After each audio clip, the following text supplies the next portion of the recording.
नमस्कार दोस्तों। क्या आप भी हर समय कुछ न कुछ सोचते रहते हैं? क्या रात को सोते समय आपका दिमाग विचारों का एक ऐसा तूफान बन जाता है जो आपको सोने नहीं देता?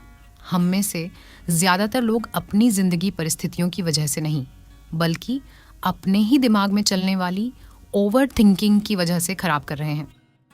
जोसेफ गोयन की किताब don't believe everything you think हमें बताती है कि हमारी हर समस्या की जड़ हमारे विचार नहीं, बल्कि उन विचारों को लेकर हमारा लगातार सोचते रहना है।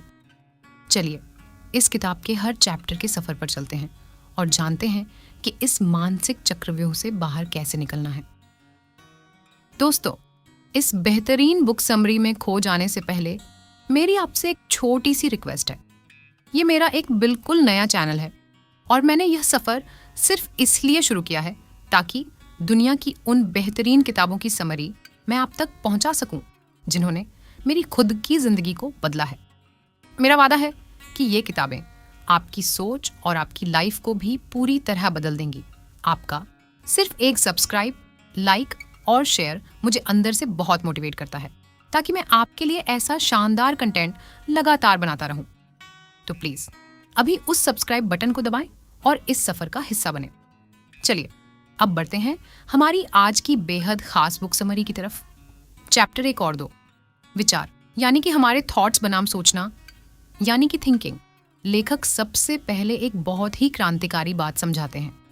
वह कहते हैं कि थॉट्स और थिंकिंग दो बिल्कुल अलग चीजें हैं। थॉट्स यानी विचार यह एक संज्ञा है। यह हमारे दिमाग की ऊर्जा है जो बिल्कुल प्राकृतिक है। विचार अपने आप आते हैं जैसे आसमान में बादल। इन पर हमारा कोई कंट्रोल नहीं होता और ये बुरे नहीं होते। थिंकिंग यानी सोचना, यह एक क्रिया है। जब कोई विचार हमारे दिमाग में आता है और हम उसे पकड़ कर बैठ जाते हैं, उस पर अपनी एक कहानी बुनने लगते हैं, तो उसे थिंकिंग कहते हैं।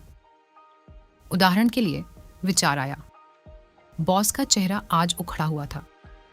यह सिर्फ एक विचार है, लेकिन इसके बाद जब आप सोचने लगते हैं, क्या मेरी नौकरी चली जाएगी, क्या मैंने कोई गलती की, तो यह थिंकिंग है। लेखक कहते हैं कि विचार हमें दर्द नहीं देते, बल्कि हमारी थिंकिंग हमें डिप्रेशन और एंजाइटी की तरफ ले जाती है। चैप्टर 3 और 4, दुख का असली कारण और सफरिंग।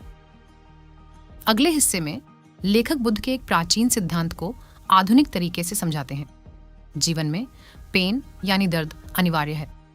अगर आपका एक्सीडेंट होता है या कोई नुकसान होता है तो दर्द होना स्वाभाविक है, लेकिन सफरिंग यानी दुख एक चॉइस है। जब हम किसी पुरानी बात को याद करके बार बार रोते हैं या भविष्य के डर से आज घबराते हैं, तो हम खुद दुख को चुन रहे होते हैं। लेखक साफ कहते हैं, दुनिया की कोई भी चीज आपको तब तक दुखी नहीं कर सकती जब तक आप उसके बारे में सोचना शुरू न कर दें।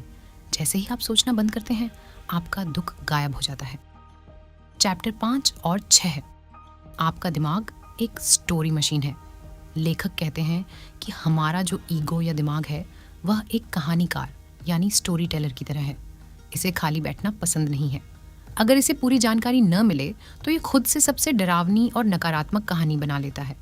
अगर किसी दोस्त ने आपके फ़ोन का जवाब नहीं दिया तो आपका दिमाग तुरंत कहानी बनाएगा, वह बदल गया है, अब उसे मेरी परवाह नहीं।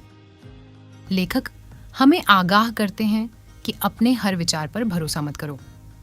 आपका दिमाग जो कहानियां बना रहा है वे सच नहीं है, वे सिर्फ आपके डर का रिफ्लेक्शन है। एम चैप्टर 7 और 8, नॉन थिंकिंग और फ्लो स्टेट का जादू। तो फिर इसका समाधान क्या है? क्या हमें कभी नहीं सोचना चाहिए? लेखक यहाँ नॉन थिंकिंग की स्थिति का परिचय देते हैं। याद कीजिए, जब आप अपनी पसंद का कोई काम कर रहे होते हैं, जैसे क्रिकेट खेलना, पेंटिंग करना, गाड़ी चलाना या कोई खूबसूरत नज़ारा देखना, उस वक्त आपके दिमाग में कोई बैकग्राउंड वॉइस या फालतू विचार नहीं चल रहा होता। आप पूरी तरह वर्तमान में होते हैं। इसे ही फ्लो स्टेट कहते हैं। लेखक के अनुसार दुनिया की सारी खुशी, क्रिएटिविटी और शांति इसी नॉन थिंकिंग की स्थिति में छिपी है। सोचना बंद करने का मतलब दिमाग को बंद करना नहीं, बल्कि फालतू की कहानियों को विराम देना है। चैप्टर 9 और 10, प्रैक्टिकल तरीके। विचारों को कैसे छोड़ें?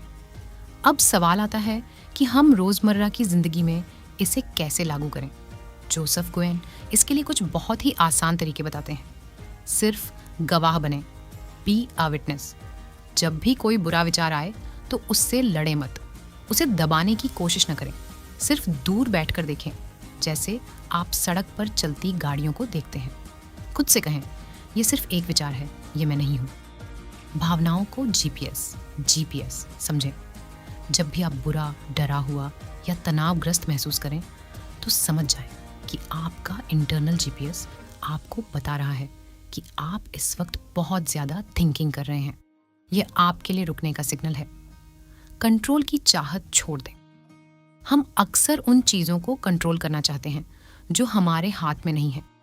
वर्तमान पल को वैसा ही स्वीकार करें जैसा वह है। तो दोस्तों, don't believe everything you think का पूरा सार यही है कि आपके अंदर पहले से ही एक बहुत ही शांत, आनंदमय और बुद्धिमान स्वरूप मौजूद है। आपको कुछ नया हासिल नहीं करना है, बस उस भारी बोझ को नीचे उतार देना है जिसे आपका दिमाग ओवर थिंकिंग के रूप में रोज उठाता है।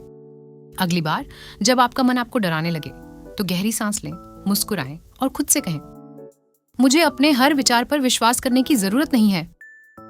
इस ऑडियो समरी को सुनने के लिए आपका धन्यवाद। अपने दिमाग को शांत रखिए और वर्तमान में जिए। मिलते हैं अगली किताब के साथ।